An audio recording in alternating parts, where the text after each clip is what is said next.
Allah subhanahu wa ta'ala says, من عمل صالحا من ذكر أو أنثى وهو مؤمن فلنحيينه حياة طيبة وَلَنَجْزِيَنَّهُمْ أَجْرَهُمْ بِأَحْسَنِ مَا كَانُوا يَعْمَلُونَ. Allah says that whoever does good from the believing men or the believing women, then we will certainly give them a good life. And then in the hereafter, we're going to reward them in accordance with the best of their deeds. If you notice here, the scholars point out that Allah says, in this life, you get contentment. The good life is contentment. As for the jaza, the true reward, that's in the hereafter. That's not meant to be in this life.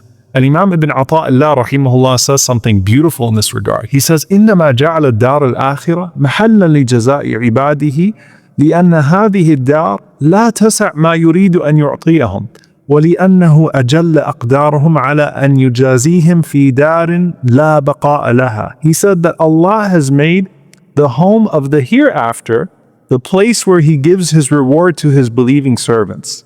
Because this realm, this dar, doesn't fit what Allah wants to give us. And He has honored His believers beyond giving them their reward in a place that is so temporary. This realm can't fit what Allah wants to give you as a reward. It's too limited in its nature. And let's say Allah gave you everything you wanted in this world. You still wouldn't be able to take anything of it with you when you die and you go to the hereafter. So when it comes to unanswered du'as, these are things that you've been putting forward and you have been waiting to see come to reality in the hereafter. When it comes to trials, these are things you are bearing with patience, knowing that Allah has put you on a plan for your ultimate success. There are several ways that we understand these trials in this regard. Number one, we're taught that Allah hastens the trials of this world so that you don't have trials in the next. The Prophet ﷺ said, إِذَا أَرَادَ اللَّهُ بِعَبْدِهِ الْخَيْرِ عَجَّلَ لَهُ الْعُقُوبَةَ فِي الدُّنْيَا. The Prophet ﷺ said that if Allah wants good for His servant, then He hastens His hardship in this world so that there is no hardship left in the hereafter. So that's one. The hardships of this world eliminate the hardship of the hereafter. Number two, Allah wipes out every single sin so that you meet Him sinless on the Day of Judgment. The Prophet ﷺ said, مَا يَزَالُ الْبَلَاءُ بِالْمُؤْمِنِ وَالْمُؤْمِنَةِ فِي نَفْسِهِ وَوَلَدِهِ وَمَالِهِ حَتَّى يَلْقَى اللَّهَ وَمَا عَلَيْهِ خَطِيئَةٌ. That the believing men and women will continue to be put through tests and trials with their selves, with their families, with their wealth, with everything that they have, until they meet Allah subhanahu wa ta'ala and they don't have a single sin on them. So Allah Azza wa Jal expiates those sins from you. So the hardships remove hardship. The hardships remove sins, which cause hardship in the hereafter. But then there's a third thing we learned from our Prophet sallallahu alaihi wasallam, that Allah uses those trials to elevate you to a position that you otherwise were not going to be able to reach. The Prophet ﷺ said, إِنَّ الرَّجُلَ لَيَكُونُ لَهُ الْمَنْزِلَ عِنْدَ اللَّهِ. That a person has a station with Allah subhanahu wa ta'ala.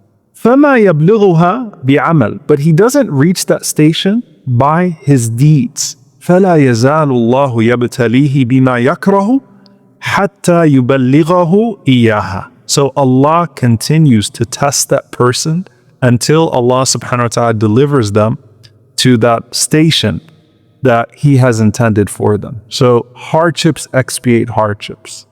Hardships expiate sins that cause hardship in the hereafter. And hardships can deliver you to a position with Allah subhanahu wa ta'ala that deeds really can't. And there's this scene of people on the Day of Judgment looking at another group of people. And the Prophet ﷺ said, on the Day of Judgment, حين يعطى أهل البلاء الثواب. When Ahlul Bala are people who have suffered major hardships. When Allah is giving them their reward, you have this other group of people that are known as Ahlul Afiyah, people that were generally spared. And they would wish, as they're seeing Allah comfort these people and reward these people and elevate these people, that they could come back to this life and their skins could be cut to pieces with scissors. Why? Because they see the way that Allah subhanahu wa ta'ala treats these people that lived hard lives. Someone might say, but what about all the memories and the trauma from before, right? Like the reward is nice now. What about all the pain I suffered in this dunya? The Prophet ﷺ said on the day of judgment, يُؤْتَى بِأَشَدِّ الْمُؤْمِنِينَ طُرًّا وَبَلَاءً.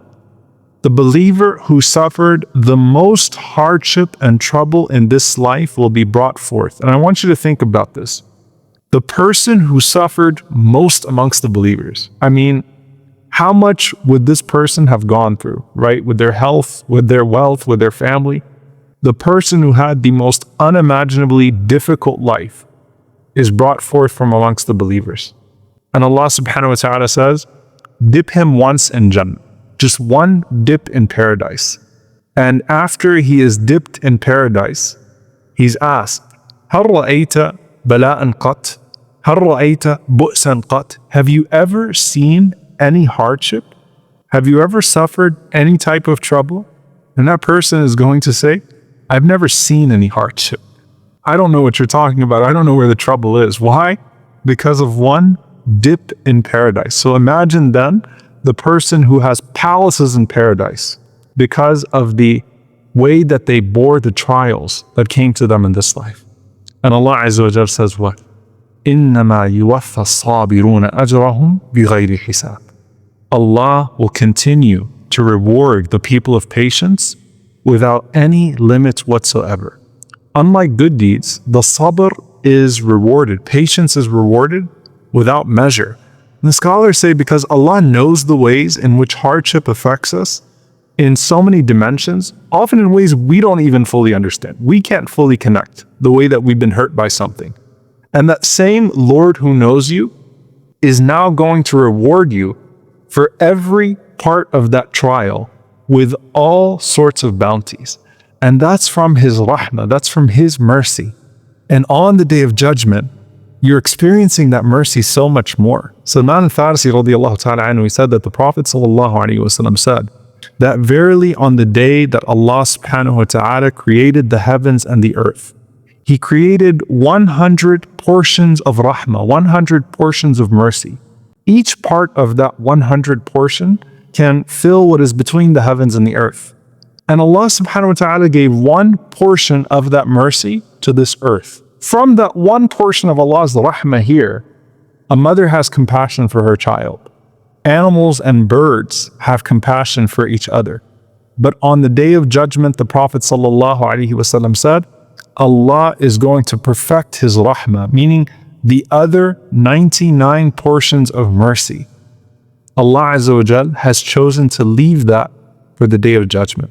Think of how Allah consoles the grieving one then.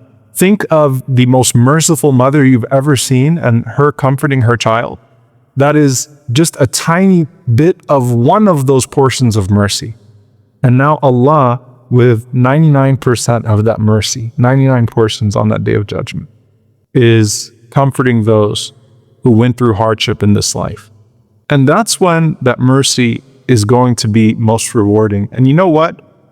That mercy is most needed not in regards to the hardships that we suffered in this life, but the possible consequences of the sins that we have carried with us into the hereafter.